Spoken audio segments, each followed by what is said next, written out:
شاب في الثلاثينات، كان نفسه يشتغل في شركة كبيرة، وكان داخل على مقابلة شغل هو محضر لها من شهور. يوم المقابلة حصل حادث بسيط، عربيته خبطت في الرصيف واتأخر وفاته الميعاد. كان زعلان جدا، حاسس إن الحلم راح. قال يمكن دي فرصتي الوحيدة وضيعتها. بعد 3 شهور سمع خبر الشركة اللي كان رايحها قفلت بسبب مشاكل مالية، وكل الموظفين مشيوا فجأة. في نفس الوقت جات له فرصة تانية في شركة صغيرة بس فيها احترام وبيئة مريحة، وترقى فيها بسرعة.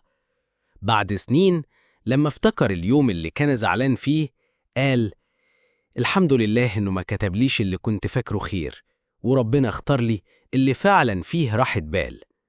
وافتكر دايما: وعسى أن تكرهوا شيئا وهو خير لكم.